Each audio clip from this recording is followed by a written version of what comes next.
días tengan las y los presentes. Antes de dar inicio, escucharemos con atención las indicaciones de la Coordinación de Protección Civil y Medio Ambiente con el licenciado Roberto Maldonado. Buenos días, señoras y señores. En atención a la Ley Estatal de Protección Civil y por orden del magistrado presidente, la Coordinación de Protección Civil del Poder Judicial se permite hacer algunas recomendaciones. El aforo de este recinto es para 140 personas. En caso de ocurrir una contingencia durante la celebración de este evento, se recomienda identificar las rutas de evacuación que tenemos sobre el lado izquierdo y derecho de este auditorio y no obstruir las mismas.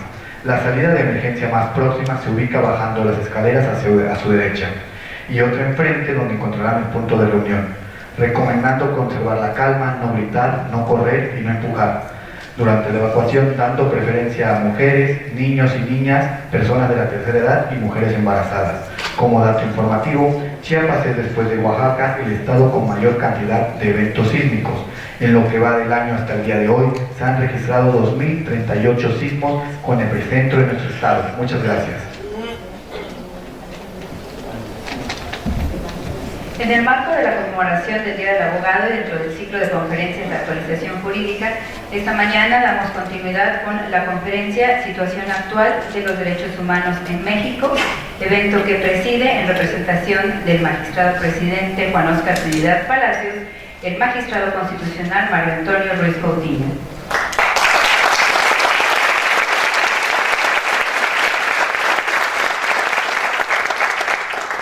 Nos acompaña también la visitadora general especializada en la atención de asuntos de la mujer, Claudia Ruiz Coutinho.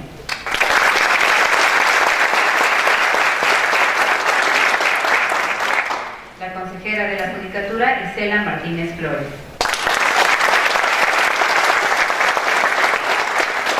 La consejera Maricel Ballinas Barbosa.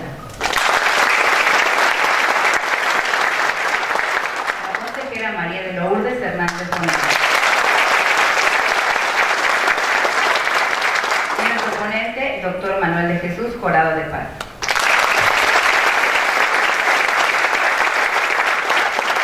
Enseguida escucharemos las palabras de bienvenida a cargo del magistrado Mario Ruiz Coutinho.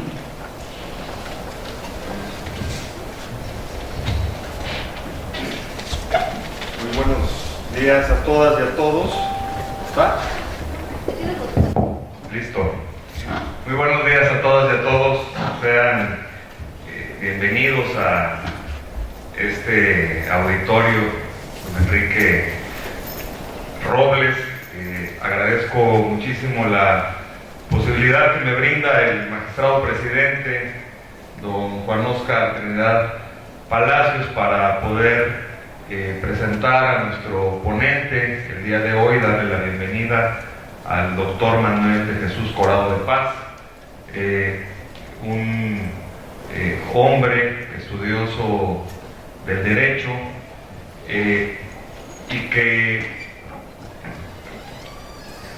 durante los últimos años se ha dedicado a no solamente al estudio del derecho, sino también a su investigación, y gracias a ello ha podido obtener una serie de títulos tanto de carácter académico como desempeñándose en su actividad laboral, profesional, y para orgullo nuestro es chiapaneco, egresado de la Universidad del Valle de México, Campus Tuxtla. Y bueno, pues qué placer tenerlo por acá, doctor. Sea usted bienvenido en nombre del Poder Judicial, en nombre del magistrado presidente.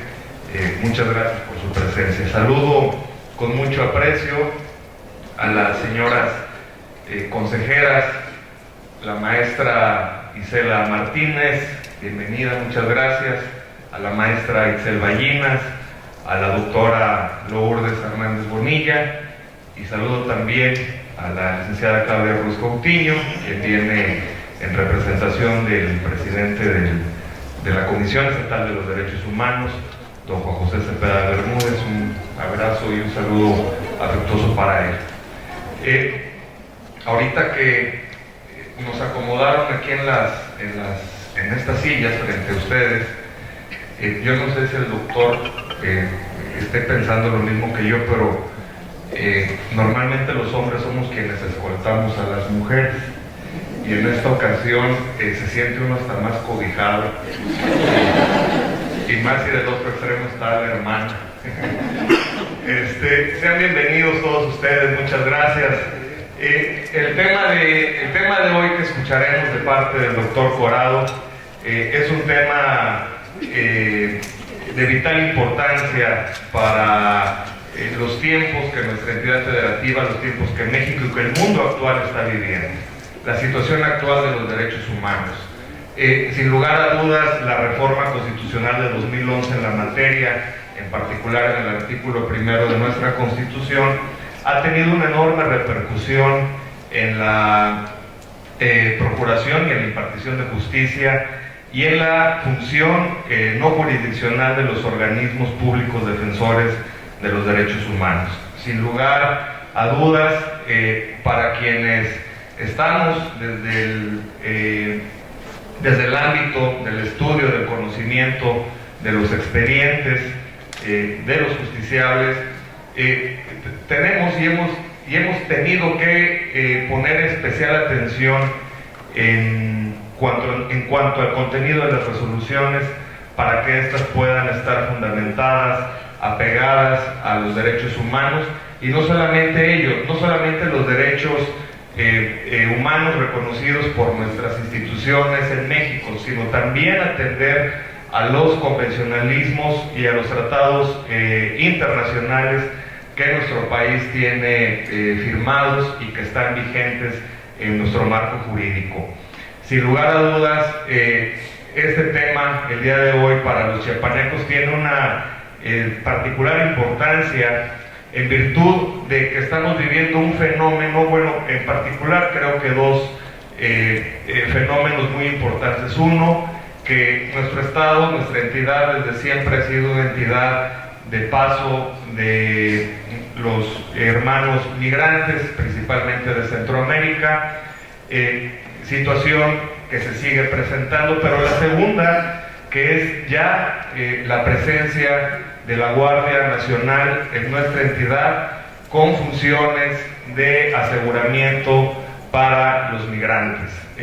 Entonces, para nuestro Estado tiene una implicación muy particular este tema que el día de hoy el doctor Corado del Paz expondrá, y por supuesto también está de por medio y está plenamente vigente toda la parte de los derechos de nuestros pueblos originarios, y que poco a poco nuestro sistema de justicia, tanto el jurisdiccional como el electoral, han venido ajustándose a modo de preservar en la mayor parte posible los derechos y hacer valer las costumbres, las tradiciones de nuestros pueblos originarios, sobre todo en aquello que tiene que ver en cuanto a la elección de sus autoridades.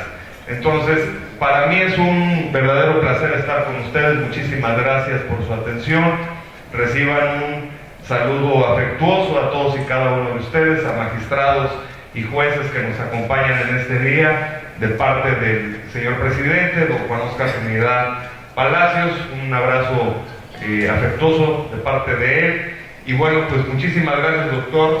Sea bienvenido, paisano. Esta es su casa. Las veces que usted guste puede estar acá con nosotros, entre nosotros. Y bueno, pues gracias por su atención. Muy buenos días.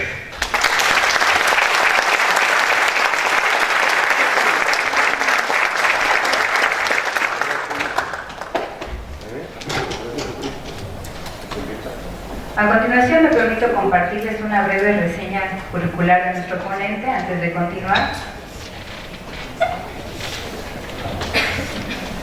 Bueno, el doctor Manuel de Jesús Corado de Paz es licenciado en Derecho por la Universidad del Valle de México, Campus Tuxtla, maestro en Derecho Fiscal y Derecho Civil por el Instituto Nacional de Estudios Fiscales, maestro en Derecho y Políticas Públicas Ambientales por la Escuela Jacobea de Posgrado en colaboración con la Universidad de Castilla-La Mancha, doctor en Derecho Público por el Instituto Nacional de Estudios Fiscales y también el doctorado en Derecho por el Instituto de Investigaciones Jurídicas de la Universidad Autónoma de Chiapas. Es coordinador de la obra Estudios de Propiedad Intelectual, Problemas Actuales. Así también autor del artículo El juez como creador del derecho, los principios rectores de la argumentación judicial como fuente de legitimidad en la obra colectiva, el Estado garantista y la constitucionalización del ordenamiento jurídico, editado en Panamá. Es titular del despacho jurídico Corrado y Molina, consultores jurídicos, investigador nivel 1 del Sistema Estatal de Investigadores, columnista en el periódico El Diario de Chiapas, y actualmente gestiona como director general del Centro Iberoamericano de Investigaciones Jurídicas y Sociales, Asociación Civil. Bueno, antes de ceder el uso de la palabra a nuestro ponente, agradecemos la presencia de nuestro presidium y los despedimos con un fuerte aplauso, por favor.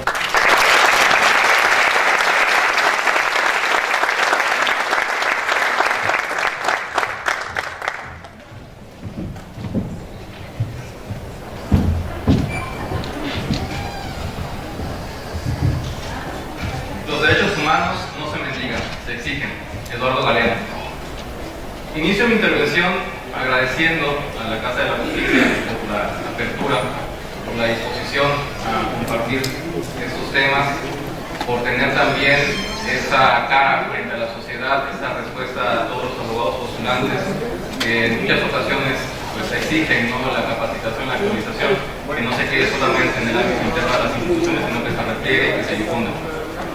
Agradezco entonces a ustedes su presencia y también a quienes nos siguen vía remota en la sala de presidentes, de tal manera que, bueno, para dejar este primer punto, vamos a partir de una presentación que nos va a permitir ver los diferentes apartados bajo los cuales vamos a desarrollar el contenido temático durante los próximos minutos de este rubro, ¿no? La situación actual de los derechos humanos en México. Si ustedes ven, tenemos 4 escenarios.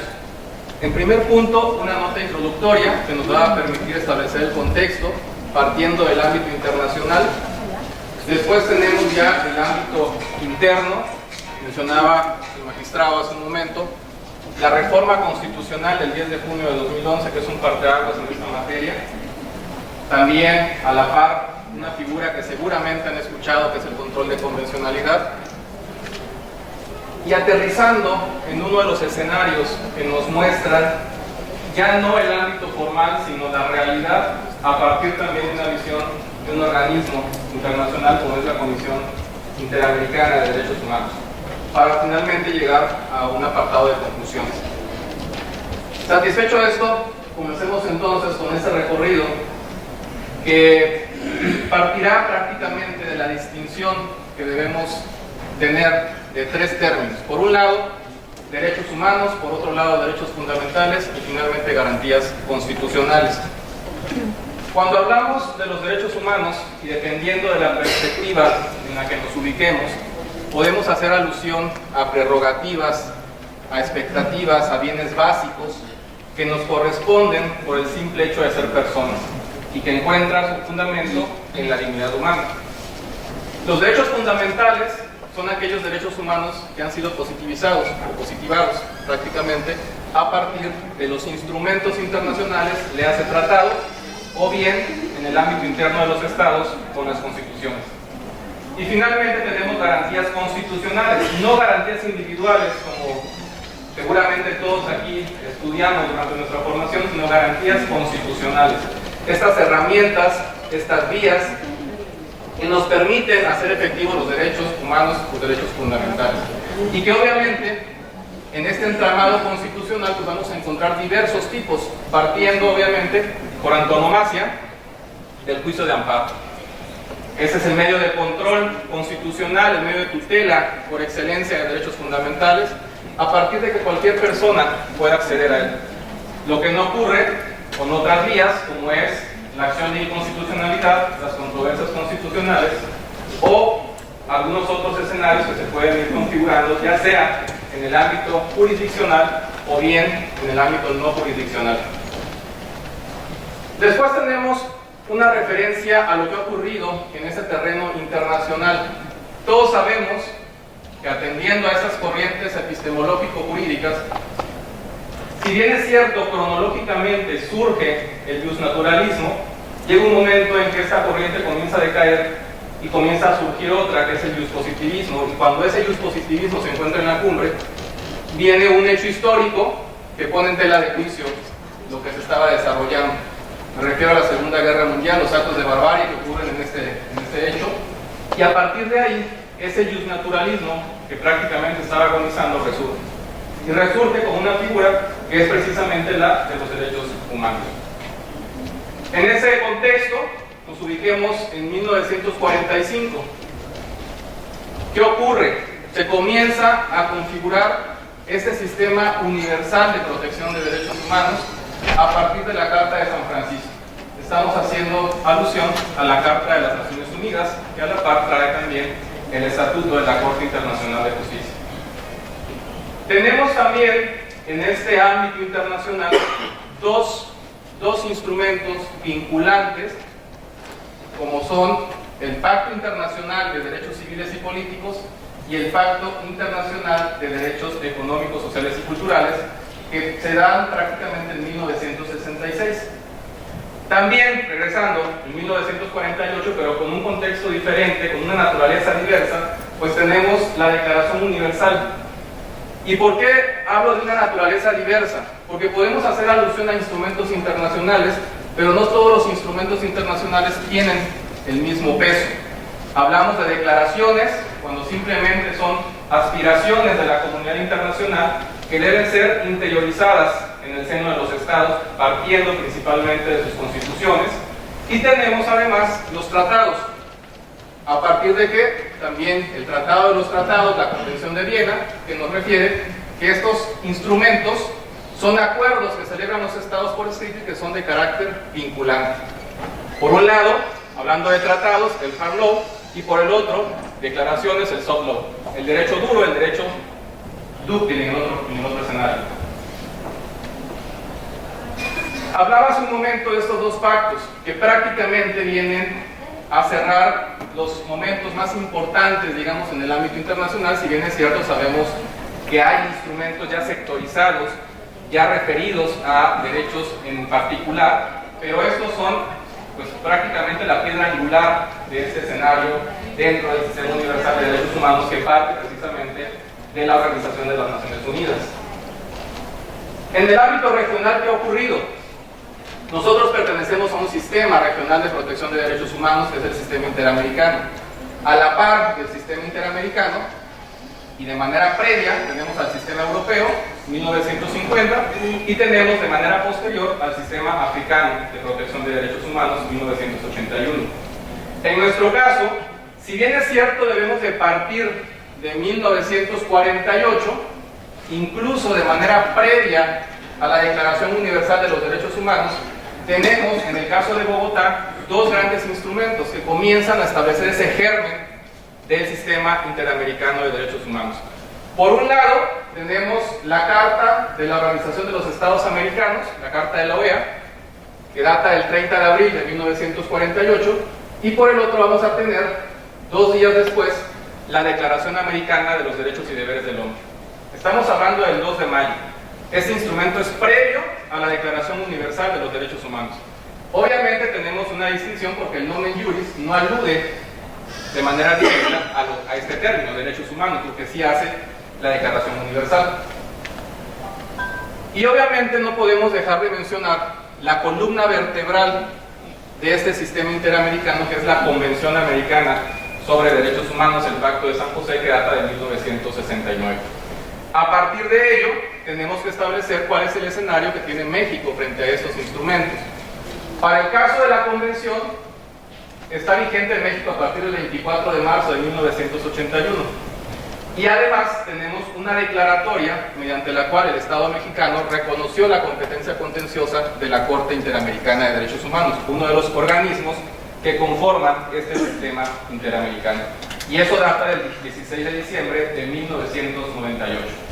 A partir de ahí, entonces, vamos a encontrar que se han generado diversos escenarios, ¿no?, de los cuales ha conocido en primera instancia la Comisión y, en su caso, de manera posterior la Corte, bajo esa dualidad que vemos en este sistema interamericano. Por un lado, la Comisión, que es la que se encarga de la protección, de la promoción de los derechos humanos y con la cual inicia ese sistema de peticiones y casos, de ahí su corte cuasi jurisdiccional, y por el otro, la Corte Interamericana, con una doble función, una función consultiva, a partir de la cual los estados miembros de la OEA que pueden hacer planteamientos respecto a la interpretación de los tratados que conforman este corpus juris interamericano, y por el otro tenemos la función contenciosa, que es el conocimiento de los casos y con lo que seguramente estamos más identificados con el tema de las sentencias que ha emitido la Corte Interamericana de Derechos Humanos. ¿Qué ha pasado a partir de que México reconoce esa competencia contenciosa? Tenemos acá 11 escenarios. El primero de ellos, el caso Alfonso Martín del Campo Dot, que data de 2004, que es desestimado por una excepción preliminar en razón del tiempo, y tenemos después 10 casos, 8 de ellos que son sentencias de condena al Estado mexicano y 2 que son soluciones amistosas en las cuales el Estado mexicano reconoció su responsabilidad internacional por la violación de derechos humanos. Vean ustedes los últimos 3 escenarios. El año pasado cerramos fuerte, digamos, en este tema, ¿no? Tenemos 27 de noviembre, el caso Prueba Arciniega y otros, una solución amistosa, y tenemos 2 sentencias en contra, el caso Alvarado Espinosa y otros, y el caso Mujeres Víctimas de Tortura Sexual en Antemo. Casos contenciosos. Si nosotros nos vamos al inicio como tal de ese sistema, hasta hace algunos años éramos el segundo país en cuanto al número de peticiones presentadas ante la Comisión. Ya tenemos un rato que lideramos prácticamente ese rubro. Lo podemos ver desde 2 aristas, ¿no? Una parte positiva sería, bueno, hay mayor información, se están haciendo uso de los medios y por eso estamos llegando a esas instancias. La otra, pues también puede ser negativa, ¿no? Es decir, hay un gran número de violaciones de derechos humanos en el caso mexicano. De estos 11 escenarios, hay 2 que van a ser esenciales. El caso emblemático, el Radilla Pacheco, que va a tener un vínculo indisoluble con la reforma constitucional del 10 de junio de 2011, y por otro, atendiendo a la temática que vimos inicialmente, el caso Cabrera García y Montiel Flores, que está ligado con el propio desarrollo del control de convencionalidad, que llegaremos ya en su momento también a esa rubro. Segundo escenario, reforma constitucional del 10 de junio de 2011. Sabemos que 2011 es un año especial para esta materia. Tenemos 2 grandes reformas, una del 6 de junio en materia de amparo y la del 10 de junio en materia de derechos humanos. Por un lado, el medio por excelencia, decíamos hace un momento, para la tutela de esos derechos humanos, y por el otro ya el reconocimiento, la reconfiguración de la perspectiva que tenemos en torno a esta temática en el Estado mexicano. ¿Qué tópicos se desarrollaron principalmente en ese artículo primero constitucional? Si bien es cierto, se tocaron cerca de una decena de dispositivos, nos hemos centrado mucho en el artículo primero por el propio contenido que este tiene. Hablamos en primera instancia del cambio de denominación del título primero, capítulo primero. Decía hace un momento, la mayor parte de nosotros seguramente nos formamos con la referencia a las garantías individuales. Hablar de las garantías individuales implicaba que los docentes nos decían que estaban del artículo primero al artículo 29 constitucional, que la Constitución tenía 2 partes, ¿no? Una parte dogmática y una parte orgánica, algunos más iban a la parte programática, pero todo se quedaba ahí. A partir de 2011 hay una reconfiguración y hablamos de los derechos humanos y sus garantías. Y para ello, pues nos regresamos nuevamente a esa visión tripartita inicial entre derechos humanos, derechos fundamentales y garantías constitucionales. Tenemos también un cambio en un término. Antes de 2011 se aludía al individuo. El individuo es la persona física. En el momento que hay una modificación y se adopta el término persona, desde el ámbito jurídico, persona es el sujeto de derechos y obligaciones. Y sabemos que se desdobla en una persona física o bien en una persona moral, jurídica o colectiva, dependiendo de la denominación que adoptemos. ¿A qué nos lleva eso? La Corte, nuestra Corte, ha reconocido que las personas jurídicas son titulares de derechos humanos, no en la misma medida que ocurre con las personas físicas. Es decir, vamos a atender a su naturaleza. Habrán derechos humanos que son exclusivos de las personas físicas, y otros que podremos tener esa dualidad cuando hablamos, por ejemplo, del debido proceso, del acceso a la justicia, por mencionar solamente algunos ejemplos. Después tenemos el bloque de constitucionalidad. De igual manera, todos nos formamos con esta pirámide relativa a la jerarquía normativa que identificamos como la pirámide de Kelsen, aunque estrictamente no era de Kelsen, sino uno de sus discípulos. Y a partir de ello, esa pirámide, antes de este escenario, pues tenía ahí un debate, ¿no? Una pelea entre los tratados, las leyes federales. De repente veíamos que estaba por encima uno y ahí se iba prácticamente, ¿no? Aquí no. A partir de este momento, esa pirámide queda plana en su cúspide y tenemos dos escenarios: la Constitución política de los Estados Unidos mexicanos y los tratados internacionales en materia de derechos humanos. Ese es el bloque de constitucionalidad, una figura que ha sido desarrollada en mayor medida en otras latitudes, como el caso colombiano. Nuestra Corte, cuando alude a esos derechos humanos reconocidos en la Constitución y en los tratados internacionales, le denomina parámetro de control de regularidad constitucional. Siguiente punto, y vamos a desarrollar dos a la par: la interpretación conforme y el principio pro persona. Cuando hablamos de la interpretación conforme, estamos refiriéndonos a esta armonización que debe de haber entre el ordenamiento jurídico interno y el ordenamiento jurídico internacional. Y vamos a desarrollar algunos puntos más adelante también ya de manera puntual en este tema. Y el principio pro persona lo vamos a ubicar como un criterio hermenéutico, es decir, está ligado con la interpretación, lo que más favorezca a la persona. Y estamos hablando de una interpretación de corte constitucional, porque hay que distinguir entre la interpretación de la ley y la interpretación de la Constitución. Obligaciones de las autoridades: promover, proteger, respetar, garantizar derechos humanos. Y por otro lado, los deberes del Estado: prevenir, sancionar, reparar, investigar violaciones de derechos humanos. Estas 8 acciones que nosotros vemos en el artículo primero constitucional no nacen, no se dan por generación espontánea en el ámbito interno del Estado mexicano, sino que derivan precisamente de ese instrumento marco del sistema interamericano, la Convención Americana, de manera puntual en el artículo 1.1. El 1.1 de la Convención del Pacto de San José señala precisamente el deber de respetar y garantizar derechos humanos reconocidos en el pacto. Y a partir de la interpretación que ha hecho la Corte Interamericana, pues hemos ido ampliando hasta llegar a estos 8 escenarios que nosotros tenemos en el ámbito interno. Finalmente, el tema de los principios, las características como tal de los derechos humanos: son universales, son interdependientes, son indivisibles, son progresivos, es decir, son para todos, no hay jerarquía de derechos humanos y el goce de un derecho no puede demeritar el de otro. Y finalmente, una vez que doy un paso hacia adelante en materia de derechos humanos, no puedo regresar. También se concibe como el principio de no regresión. Pero además de estos que vemos acá, se reitera el tema de la dignidad humana. Y hace un momento hablábamos de ella como fundamento básico de los derechos humanos. ¿Qué ha dicho nuestra Corte en este sentido?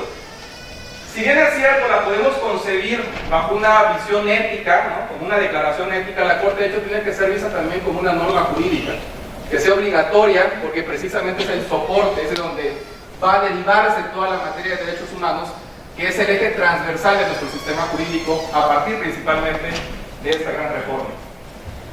Y además, bueno, tenemos temas como la no discriminación, ¿no?, estas distinciones que no están soportadas en criterios objetivos, sino en esas categorías sospechosas.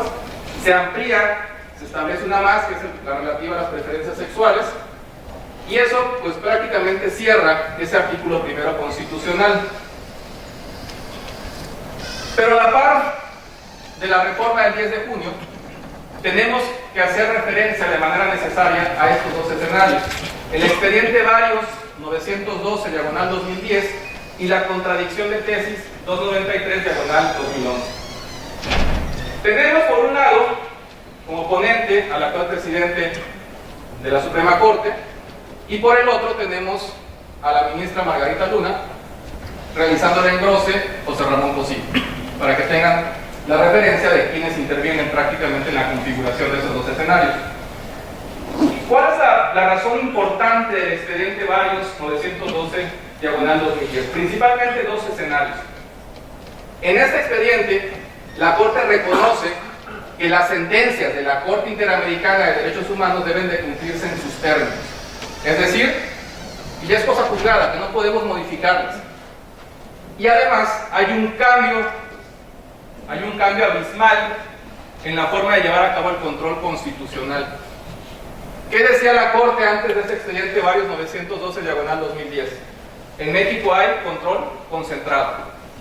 Es decir, solo nosotros, Poder Judicial de la Federación, vía acción, podemos llevar a cabo ese ejercicio. Poderes locales no tienen la posibilidad de hacerlo. Aquí hay un cambio y se habla ya del control ex oficio de convencionalidad en un sistema de control difuso de constitucionalidad. ¿Qué implica esto? De entrada, el término ex oficio, que siempre se va a hacer, independientemente si me lo piden o no me lo piden.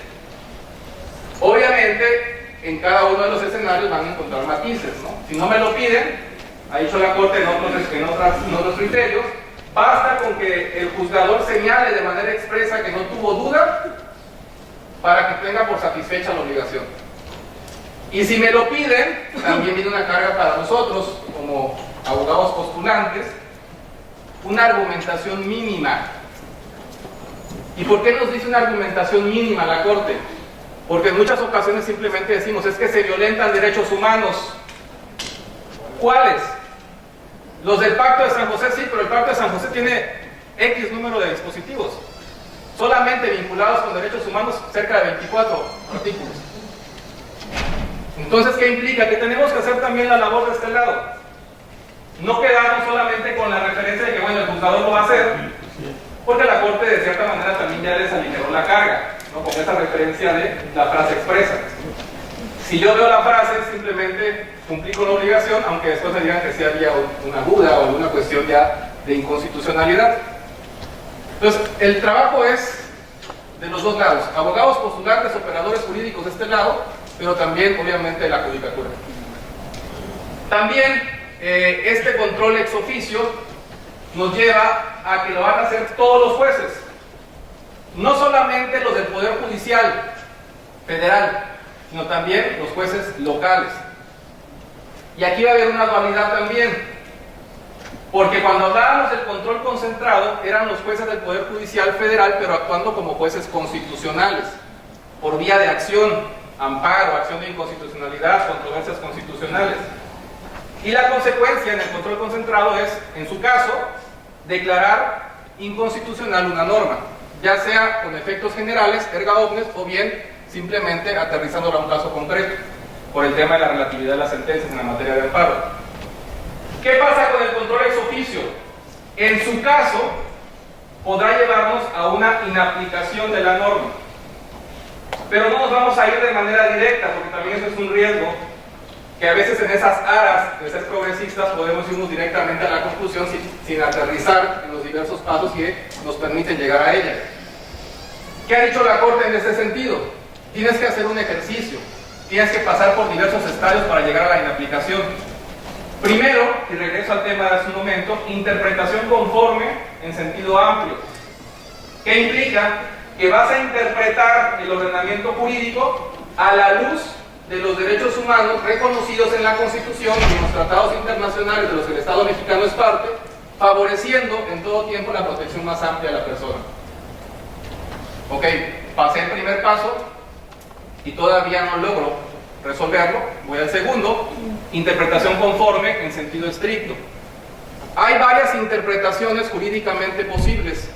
Tenemos que adoptar la que permita una mayor adecuación con esos derechos humanos. ¿Por qué estos dos pasos preliminares para llegar a la inaplicación? Porque debemos de partir de una presunción de constitucionalidad de nuestras normas. Lo contrario sería prácticamente ponernos la soga al cuello en el sistema jurídico, se quebraría prácticamente ese escenario y nos vamos directamente al tema internacional. Y en el segundo caso, contradicción de tesis 293/2011, también tenemos dos temas importantísimos. Por un lado, nos dice la Corte que las sentencias de la Corte Interamericana son vinculantes aún en los casos en los que el Estado mexicano no haya sido parte. ¿Y por qué es importante? Porque acá había dicho lo contrario, había quedado solamente en los casos en que México era parte. Se amplía entonces en la contradicción de tesis 293/2011 y se establece un matiz. Dice, bueno, cuando no haya sido parte del Estado mexicano, debemos atender a lo siguiente. De entrada, ver si se satisfacen las mismas condiciones, las mismas circunstancias en el caso, para poder aplicarlo. Después, tratar de armonizar la jurisprudencia interamericana con la jurisprudencia interna. Y finalmente, llegar ya al último estado, ¿no? Tercer tema, control de convencionalidad. Ya hablamos algo de ello en el 293/2011. Un paréntesis nada más, un agregado también. Les había dicho dos cuestiones. La segunda, y es la negativa de la contradicción de tesis 293/2011. Las famosas restricciones, limitaciones, excepciones expresas en la Constitución. ¿Qué nos dice la Corte acá? Cuando estemos ante ese escenario de una restricción expresa, ya no vas a hacer ningún análisis y te vas a quedar con el texto constitucional. Y suelto una pregunta en este momento para quien quiera comentar algo. ¿Supremacía constitucional o supremacía convencional? ¿Por qué vamos a optar? Constitucional. ¿Quién más? ¿Mande? ¿Dos comparten la constitucional? Por aquí escuché convencional. Diríamos, depende, ¿no?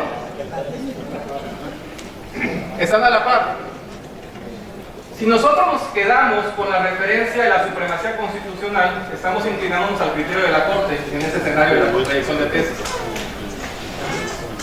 ¿A qué voy? En este momento no cabe hablar, al menos desde el punto de vista de derechos humanos, a priori de una supremacía constitucional o de una supremacía convencional. ¿Por qué? Porque tenemos que llegar al caso concreto.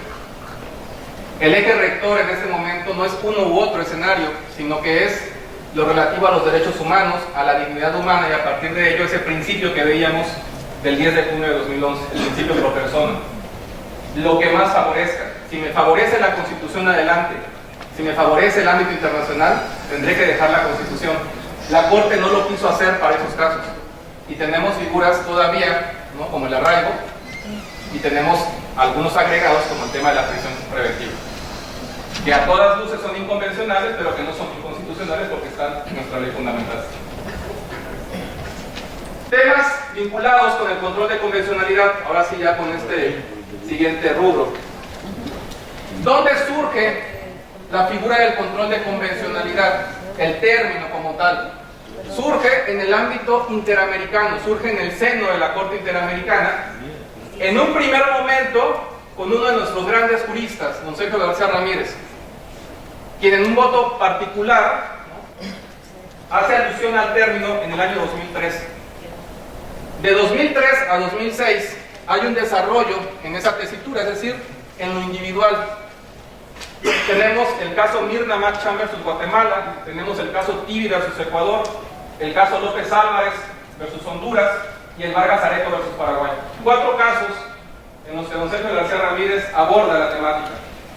Y es en 2006 donde viene este caso donde el Pleno de la Corte Interamericana adopta la figura, el caso Almonacid Arellano versus Chile. Y a partir de 2006, pues obviamente, al ser una tarea inacabada, el control de convencionalidad ha ido evolucionando. Y ha ido evolucionando a partir principalmente de un tema: ¿quién debe ejercer control de convencionalidad? Segunda pregunta para ustedes: ¿quién debe ejercer control de convencionalidad? Todos. Todos deben. Todos. Y todo el que imparte justicia. ¿Todos? El que imparte justicia. Todos los que imparten justicia, porque no son todos. Los ciudadanos. ¿Quién más? Vean la evolución atendiendo a los criterios de la Corte Interamericana. Almonacid Arellano versus Chile nos dice Poder Judicial 2006. Y vamos a ver una evolución de 2006 a 2011. Nos dice Poder Judicial. Después, en el caso de los trabajadores cesados del Congreso versus Perú, le agrega órganos del Poder Judicial. Un paso más, caso Cabrera García y Montiel Flores versus México, dice ya no solamente el Poder Judicial, todos los que impartan justicia.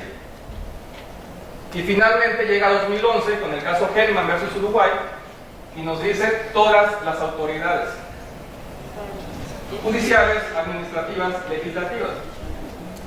Vuelvo con la pregunta, ¿quién debe ejercer control de convencionalidad? Y ahí surge el debate, porque la Corte Interamericana nos habla de toda autoridad y hay otra vertiente a la cual considero que se inclina su compañero y su servidor, que refiere que el control lo ejercen solamente quienes imparten justicia, órganos jurisdiccionales. No quiere decir que las autoridades administrativas o las autoridades legislativas no respeten derechos humanos. Esa es su tarea, pero no ejercen control. El control es exclusivo de los jueces. La actuación de las autoridades administrativas y legislativas debe tener como referente los derechos humanos. ¿Por qué? Porque al final del día esa tarea va a ser sujeta a revisión por un juzgador. Y ojo con este tema porque también nos lleva a señalar una evolución dentro de la importancia, digamos, de esta visión tripartita, ¿no?, en los poderes del Estado. Generalmente se ubica en el siglo XIX al poder legislativo. El producto del legislador, ¿no?, la ley era lo máximo prácticamente en el siglo XIX. En el siglo XX se da un relevo y se privilegia al poder ejecutivo. ¿El siglo XXI de quién es? El siglo XXI es de los jueces. El siglo XXI está centrado en la labor que los jueces llevan a cabo. Y ese es el motivo por el cual están siendo mayormente supervisados. Y ese es el motivo por el cual se exige que sus resoluciones estén debidamente soportadas, que tengan una estructura, que tengan una racionalidad, que estén legítimas. Se debe a esa razón, a esa trascendencia que tiene la labor que están llevando a cabo en este momento. Esa es la génesis y evolución del control de convencionalidad en el ámbito de la Corte Interamericana. ¿Qué sería entonces el control de convencionalidad? Es un análisis que debemos llevar a cabo siempre. ¿Y qué vamos a realizar en ese análisis? Vamos a confrontar y vamos a ver si ese ordenamiento jurídico interno es compatible con el ordenamiento jurídico internacional. Pero decíamos, ¿quién lo va a hacer? Los jueces. ¿Sí? ¿Y qué ha pasado en México? Bueno, ya veíamos el expediente Varios, ¿no?, 912 diagonal 2010 como un punto de partida. Señalamos las dos vertientes de la Corte en el sentido de aligerar un poco la carga, ¿no?, a los usadores con la frase expresa, encargar un poco al abogado postulante con la argumentación mínima. Pero viene también la interrogante, ¿qué tanto se ejerce realmente ese control de convencionalidad ex oficio en el ámbito del Poder Judicial? Poder Judicial Federal y Poder Judicial Local, porque recuerden que son todos. Y muchos me dirán, bueno, es que hay cierta resistencia a realizarlo. A veces por el temor, incluso, ¿no?, de estar sujeto a una revisión posterior. En ocasiones, porque eso requiere argumentación y porque a veces sufrimos en ese escenario. Pero es una obligación. Es una obligación de todos los juzgadores llevar a cabo eso. Y decíamos, es ex oficio. No importa que si me lo pide o no me lo pide, lo tengo que hacer. ¿Sí? Hasta aquí la parte formal, digamos, tanto en el ámbito internacional como en el ámbito interno. Llega un momento en que tenemos un informe sobre la situación de los derechos humanos en México por parte de la Comisión Interamericana, que es precisamente el siguiente rubro. ¿Qué aborda el informe? Nos habla de la situación de los derechos humanos en México, se centra en algunos aspectos: desapariciones forzadas, ejecuciones extrajudiciales, impunidad, corrupción, situación de las defensoras y defensores de derechos humanos, situación de periodistas. ¿Y cuál es la conclusión de la comisión? En el Estado mexicano hay una grave crisis de derechos humanos.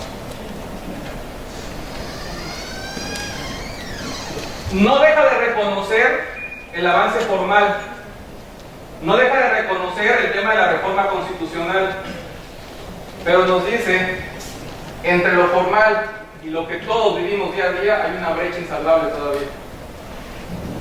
Y esa es la gran disyuntiva.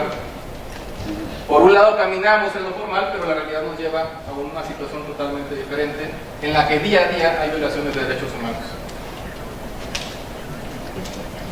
Vemos en el ámbito interno, de manera reciente también, un informe, ¿no?, de la Comisión Nacional de Derechos Humanos en algunos tópicos que también nos dejan mal parados en temas específicos. Hace un momento, antes de entrar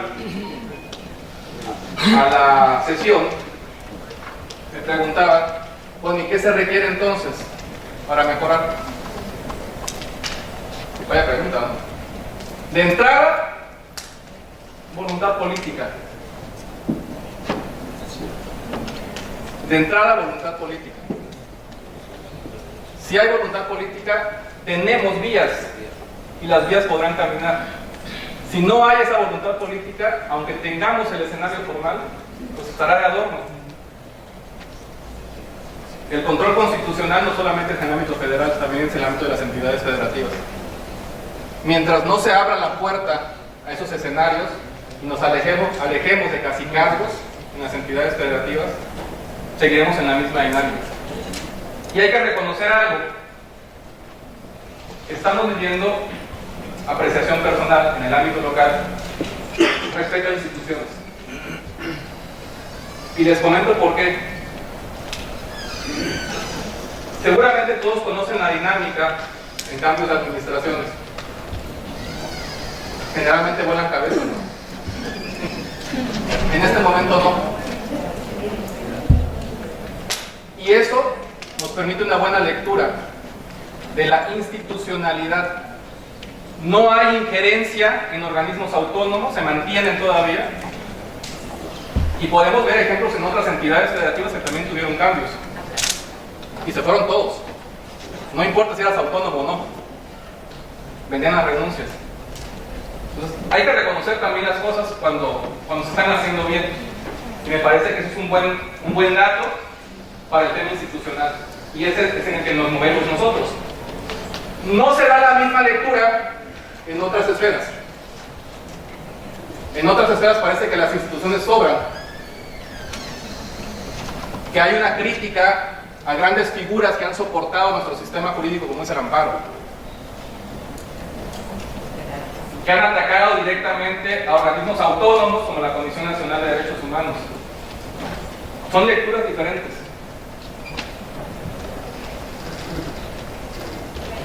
Conclusiones. Situación actual de los derechos humanos en México, prácticamente el escenario que acabamos de mencionar. Si nosotros queremos que se tutelen, que se respeten esos derechos humanos, de entrada sabemos que la tarea es doble. No solamente es el Estado, también somos nosotros, porque los particulares violentamos derechos humanos. Es una labor conjunta, pero cuando se habla del Estado requerimos voluntad. Y cuando se habla de nosotros, pues también al final del día es voluntad. ¿Por qué? Porque a veces, como se refiere mucho con el tema de la convención, a veces el hombre es el lobo del propio hombre. Y tenemos que entender, y con esto quiero finalizar la intervención, haciendo alusión a uno de los grandes también juristas mexicanos, actual presidente de la Corte Interamericana de Derechos Humanos, don Eduardo Ferrer Madrego. Un fragmento solamente de un discurso. Pobreza, desigualdad, inequidad y exclusión social son los muros invisibles que separan a nuestra sociedad. Estos son los verdaderos muros que tenemos que derribar para alcanzar el desarrollo, la democracia y la paz. Muchas gracias.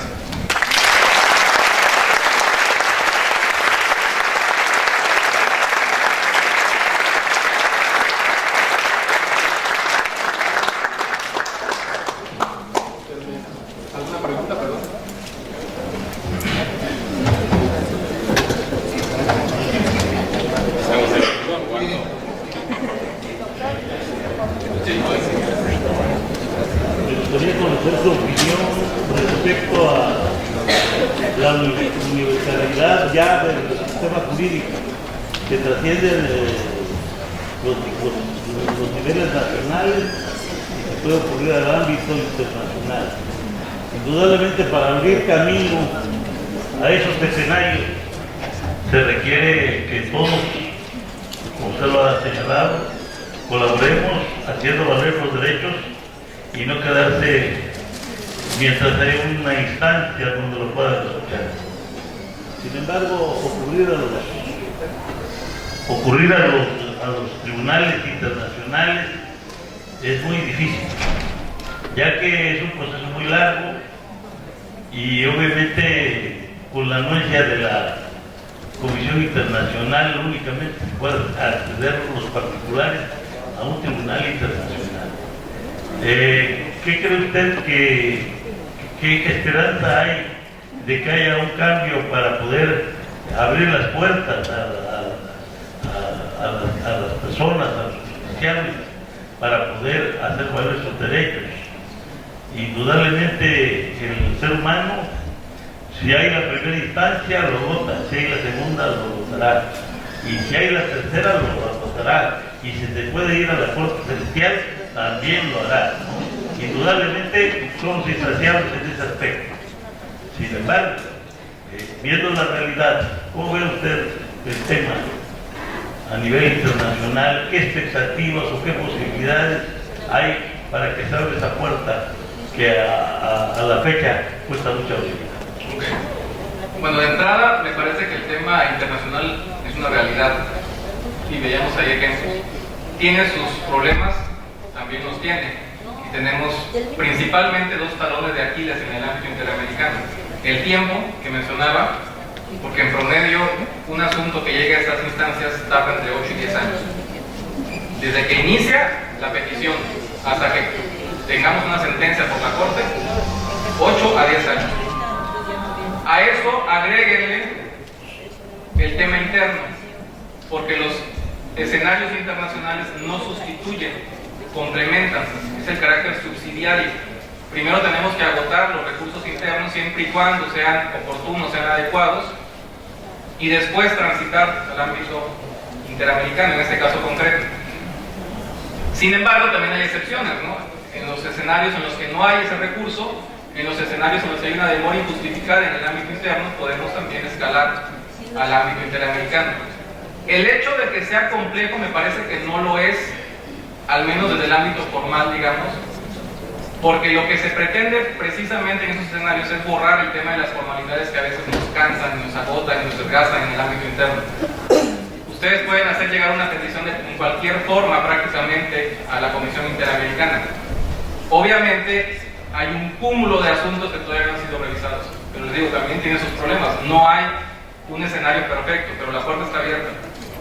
La puerta está abierta para todo aquel que quiera llegar, y aquí juegan mucho también los organismos no gubernamentales, que son prácticamente los que han llevado esos casos al sistema interamericano, a excepción del caso Castañeda Guzmán, por obvias razones, ¿no? Pero fuera de ello, son las ONGs las que juegan mucho. No sé si con eso queda satisfecha su pregunta. Yo lo que le preguntaba era la esperanza que haya más cambios, o si se vislumbra algún cambio. Bueno, el tema de los cambios, si es estrictamente en el sistema interamericano, no. Digo, el sistema está consolidado, tuvo sus problemas económicos en su momento, porque también depende de los estados, y una cuestión interesante, la mayor parte del presupuesto viene de Europa, no viene de los estados americanos, por absurdo que parezca. Entonces sí hemos transitado por crisis también en el sistema interamericano. Ahora, en el ámbito interno, y con lo que mencionaba al cierre, tenemos que ir leyendo realidades diferentes. No podemos cerrarnos al tema internacional, no podemos cerrarnos al tema institucional, y no podemos cerrarnos al tema de los derechos humanos.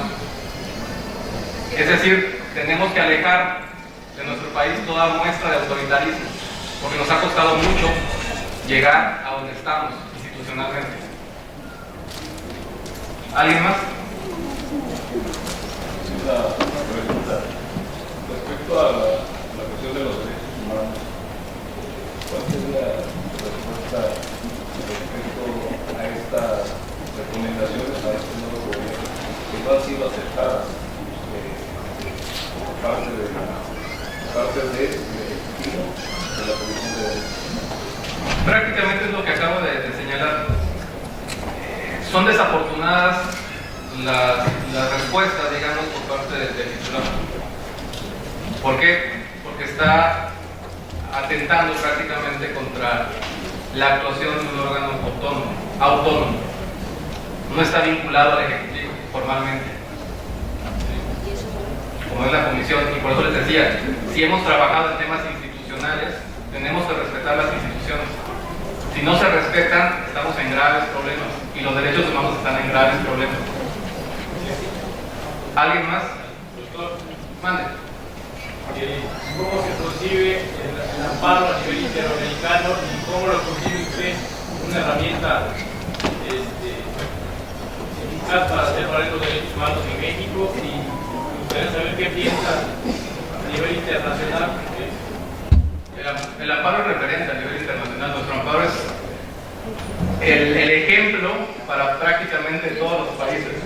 Entonces, por eso les decía hace un momento, si nosotros nos pronunciamos en contra de nuestro máximo medio de control constitucional, nuestro máximo medio de tutela de derechos fundamentales, algo está pasando. Porque a nivel internacional, nuestra figura ha sido ejemplo para construir en esos estados algo similar a lo que es el amparo en México.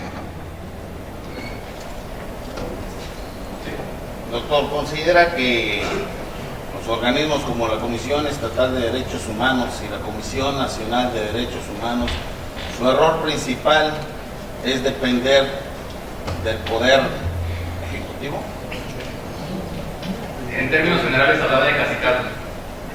En la mayoría, y no vamos a centrarnos en una entidad federativa en particular, en la mayoría de las entidades federativas, en muchas ocasiones lo que se dice es un cacicato. Por eso también reconocía lo que estamos viviendo en este momento, que es una muestra de respeto a instituciones. La actuación, bueno, dependerá en muchas ocasiones de otros factores, ¿no? Pero prácticamente tenemos que atender al tema del respeto a instituciones y tenemos que atender a la división real de poderes, no solamente formal de poderes. ¿Alguien más? Doctor, Sí. en el caso de alguna recomendación de la Comisión Nacional de Derechos Humanos, ¿por qué algunas autoridades evaden esa situación? Porque no son vinculantes. De modo tan sencillo. Porque no son vinculantes. Mediáticamente te pega muchísimo, pero no es vinculante. Pero si no lo cumples, tienes que soportar el por qué no lo estás cumpliendo y tienes que comparecer. Entonces, eso también se da en esas reformas que vienen. Se le dan más herramientas, digamos, en cierta medida a la Comisión Nacional. Incluso hay un traslado de esta facultad que antes era de la Suprema Corte, la facultad de investigación por violación de derechos humanos, se le otorga también a la Comisión Nacional de Derechos Humanos. Pero depende mucho también de la posición de quien está al frente de las instituciones. Si no, de lo que decíamos, pues prácticamente podemos ser condescendientes, ¿no? Aunque se presenten en la realidad cuestiones totalmente diferentes. Ustedes me dirán. Bueno, pues creo que con eso cerramos.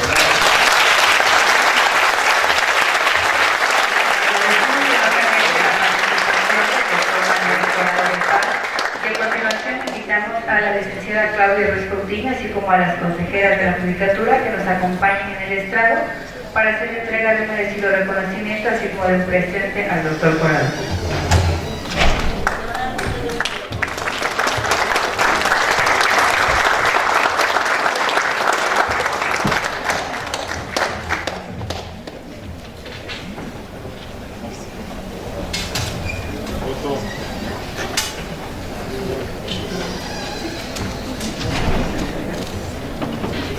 A nombre y en representación del magistrado presidente Juan Oscar Trinidad Palacios, entregamos este reconocimiento al doctor Manuel Jesús Corrado por su brillante exposición. Creo que abordó el tema de derechos humanos en todos los aspectos de una forma clara y con mucho contenido. Y muchísimas gracias por estar acá.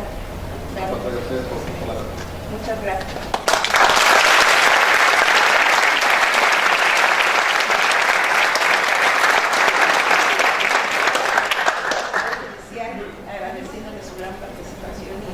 y apoyo para la actualización de los miembros del coeficiente.